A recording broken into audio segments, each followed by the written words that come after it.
just finished the Stranger Things finale and the credits begin to roll, but instead of feeling satisfied, you feel a little cheated, like something's wrong, like you've been manipulated, that maybe Vecna is controlling you. And within hours, millions of fans online become convinced that Vecna is in fact controlling you, and the real ending hasn't dropped yet, calling it Conformity Gate. But here's the thing, this isn't new.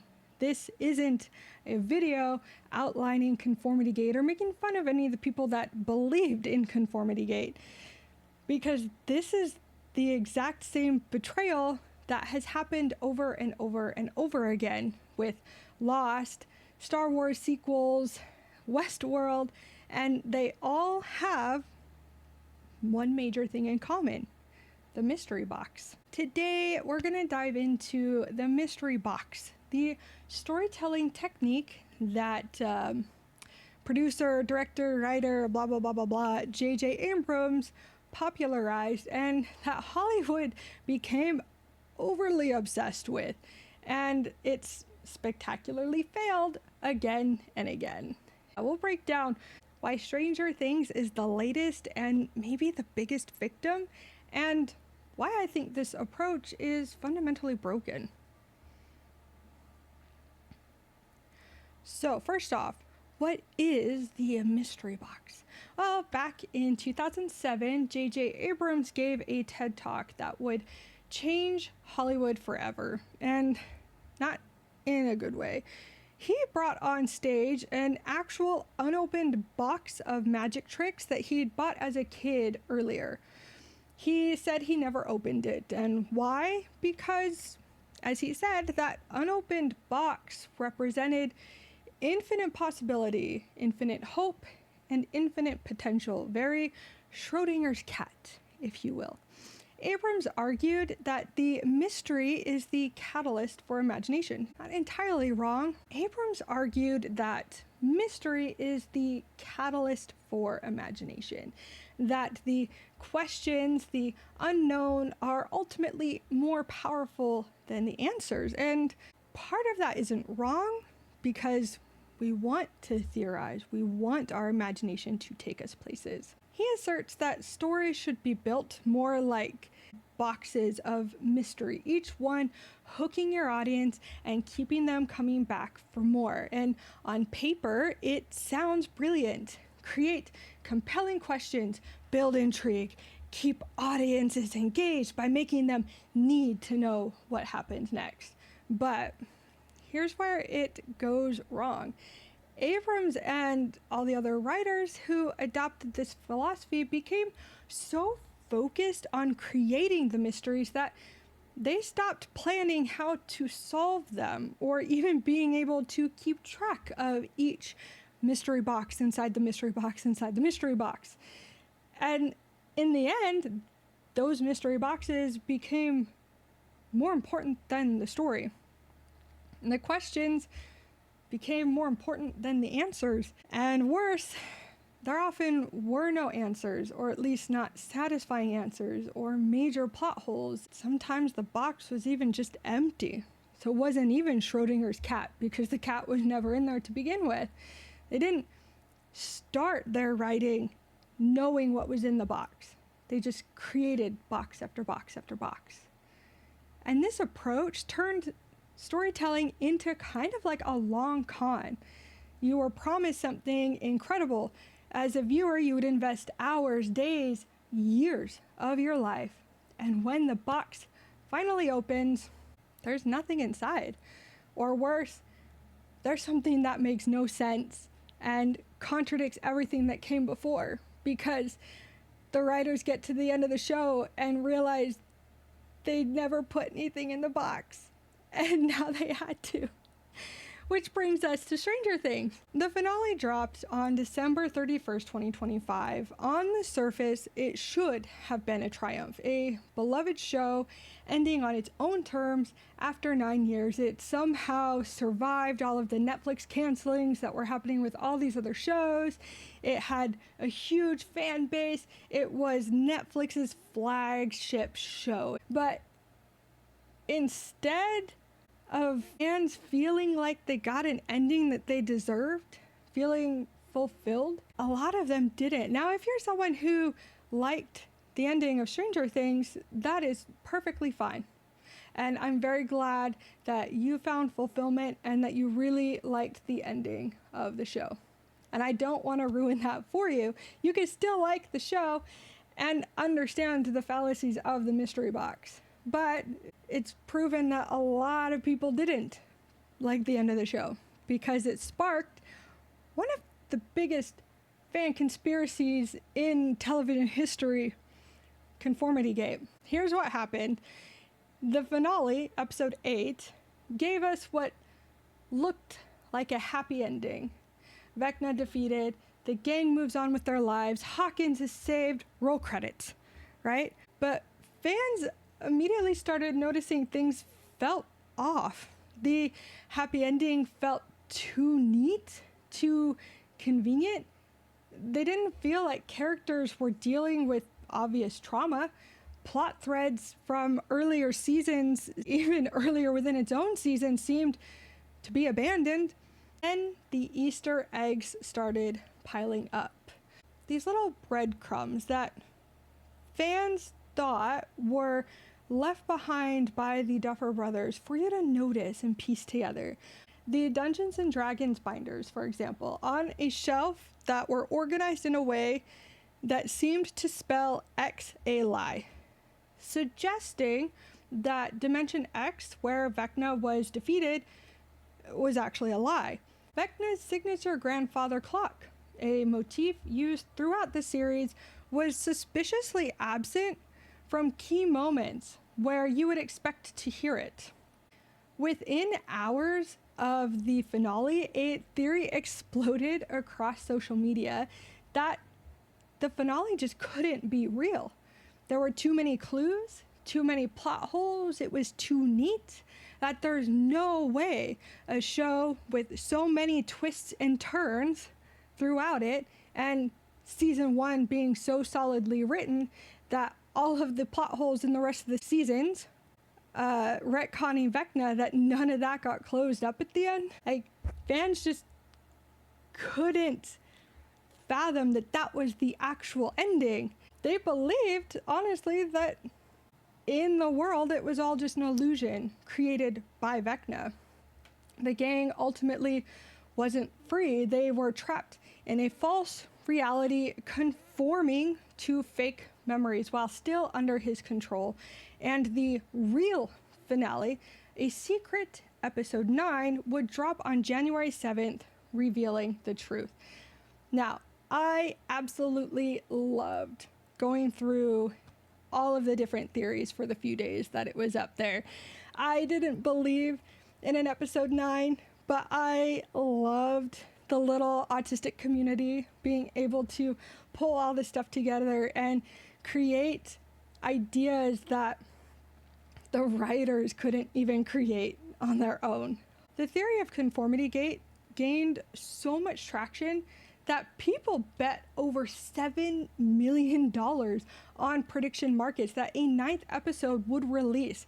Netflix's own TikTok account posted cryptic videos that people interpreted as fueling the fire.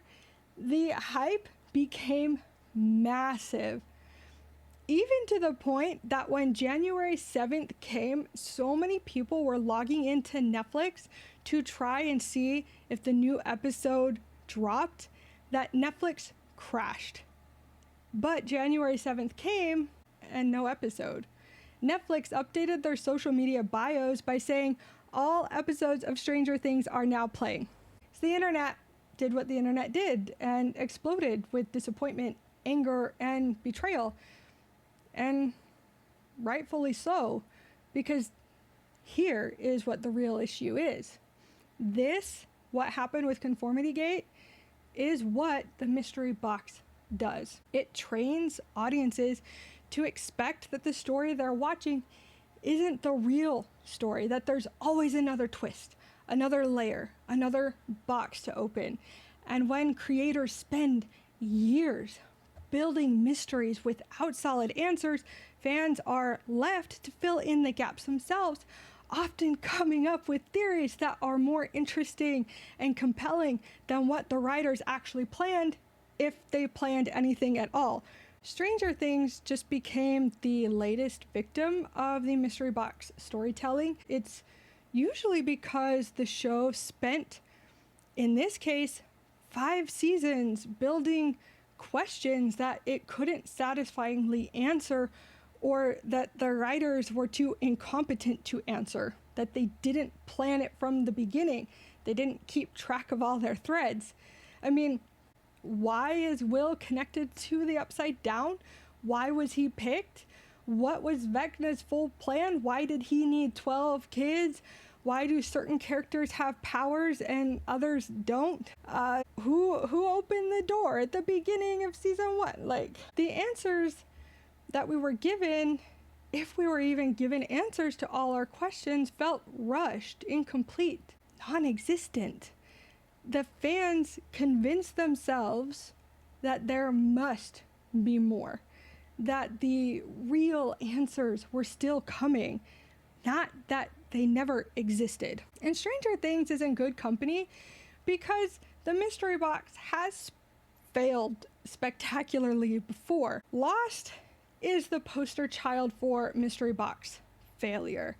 Lost is the show that made J.J. Abrams famous and started with, albeit an incredible premise, plane crash survivors on a mysterious island, smoke monsters, polar bears, cryptic numbers, a hatch with unknown contents. It was intoxicating until it wasn't. For 6 seasons, Lost piled mystery upon mystery, and fans ate it up, theorizing endlessly about what it all meant. But here's the thing. The writers admitted later that they didn't have answers. They created mysteries to hook viewers without planning how to resolve them. When the finale came, massive plot threads were left dangling or explained away with vague spiritual mumbo-jumbo nonsense. And fans who'd invested 6 years felt utterly betrayed. The mystery box was empty. And I actually called it like season 1, like end of season 1. I was like, what do you want to bet? They all died in the plane crash and they're in some weird purgatory somewhere. And I was more or less correct. Next up, we have Westworld. It could be argued as the saddest case. I mean, season 1 was brilliant, a masterclass in mystery box done right. Multiple timelines, character reveals, philosophical questions about consciousness. The mysteries meant something and the payoffs felt earned. It became HBO's most watched debut season ever. But then it fell into the trap, the mystery box trap. Season 2 piled on mystery after mystery without resolving the ones from season 1. Season 3 added more questions. By season 4, the show was so tangled in its own mythology that even diehard fans couldn't follow it, which says something. Viewership collapsed. HBO canceled it without even giving it an ending. That's how bad it was. Reddit even forced Westworld creators to rewrite their season 2 story because fans figured out the twists in advance. So instead of just executing their plan, they changed it to preserve the mystery, and in doing so, sacrificed narrative coherence. And the result was a show that became exhausting to watch, where mysteries existed for their own sake rather than serving character or theme. Game of Thrones also succumbed to this problem, while George R.R. Martin's books, the ones that are written, built a logical, consequence-driven world. The show's final season, we can argue, partially sucked because George R.R. Martin is never finishing the books. It shifted to a mystery box logic. Shocking twists became more important than earned character development, and the result was one of the most hated finales in television history, where satisfying the need for surprises overrode satisfying the story's internal logic. I luckily found out how much it sucked before I was able to finish it, so I refused to finish Game of Thrones. I will remember it in the glory that it was. Now, to be fair, mysteries can work in storytelling, and there's definitely time and place for it. There's just a difference in the execution. I think The Sixth Sense is the gold standard. Now, spoilers here. If you haven't seen The Sixth Sense, I'm going to ruin it for you. But it's probably older than you guys are, so deal with it. The entire film of The Sixth Sense. So for those of you who don't know, the plot of The Sixth Sense is Bruce Willis's character as a therapist, psychologist, following this little kid around who claims to see dead people. The entire film builds to one single reveal. Bruce Willis's character is dead and has been dead the entire time. He just doesn't know it. And here's why it works. M. Night Shyamalan knew from the beginning where he wanted this story to go. Every scene is crafted with this truth in mind. When you rewatch it, all the clues are there. The mystery serves the story and the character. It's not just a trick. It's the emotional heart of the film. The Prestige is another one, and that plot revolves around two magicians who are kind of fighting each other for popularity. Both of them have their own little twist that make their magic tricks impossible to reproduce.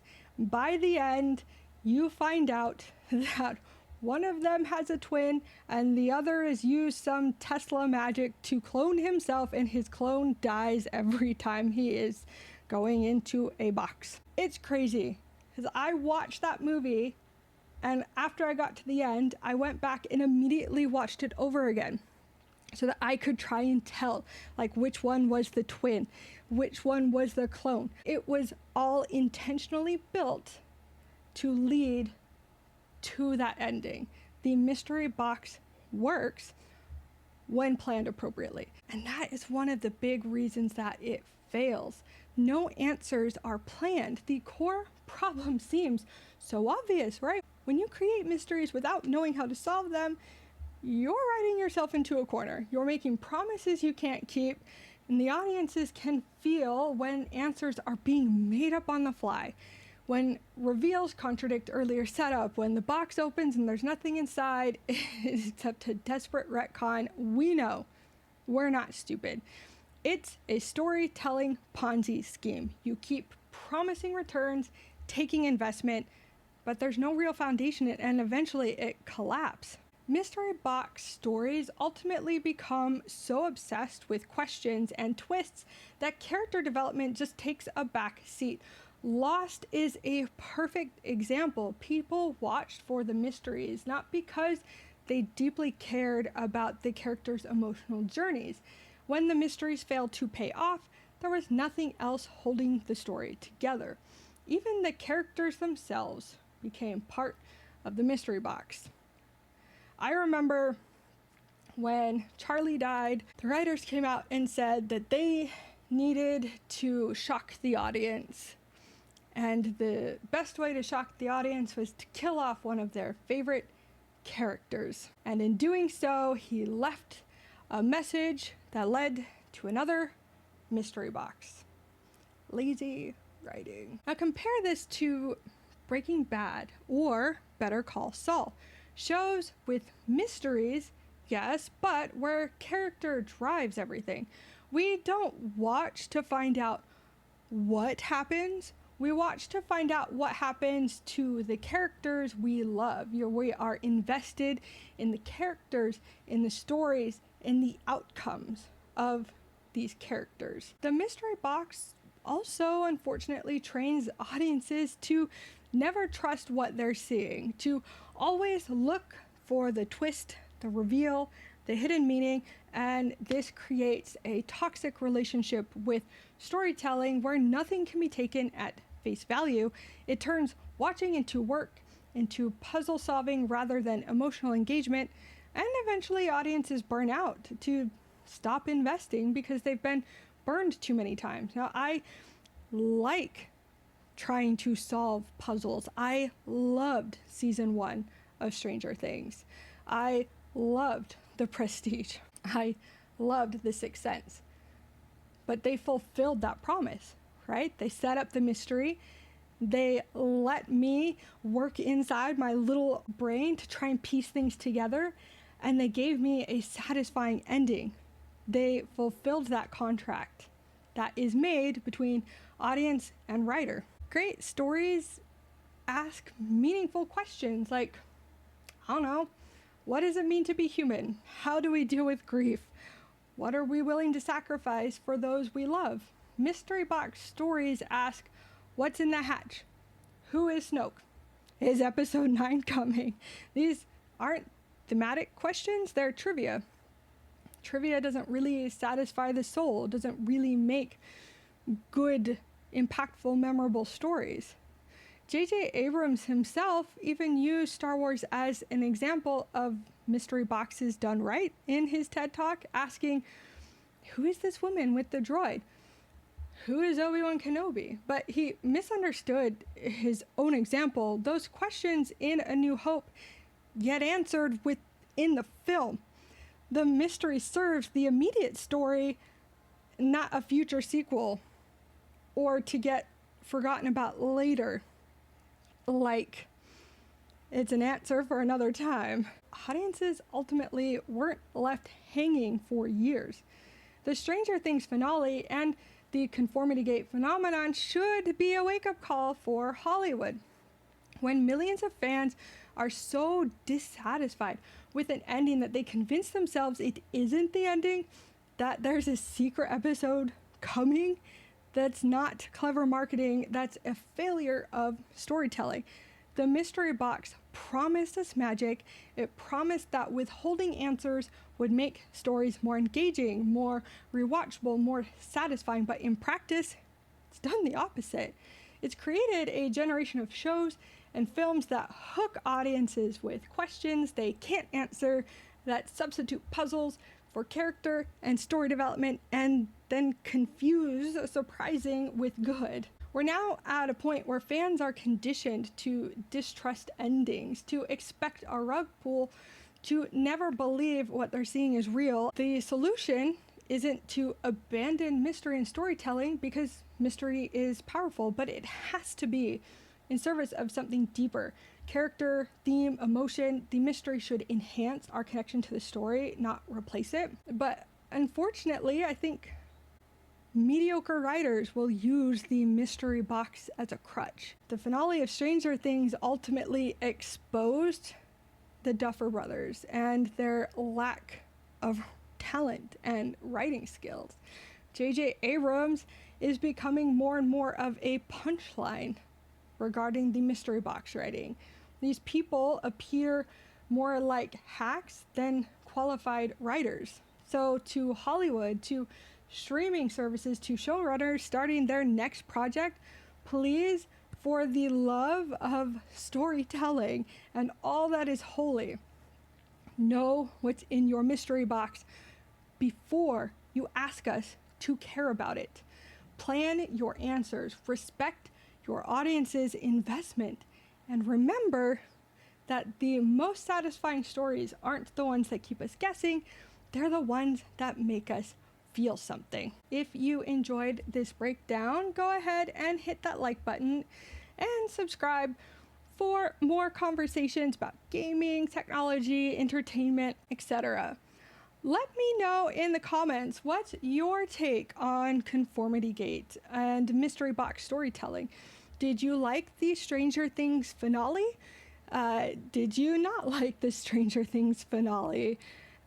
Do you have a favorite mystery box story that you think was done right? What's one of the ones that you think is the worst? I'd like to hear from you down below. And remember, guys, the best stories and don't need secret episodes and shouldn't rely on fans to finish your story for you. They just need to be honest with their audience from the start. Anyway, that's all I've got for you guys today. Thank you so much for watching this video. I hope you have a fantastic rest of your day. Peace out.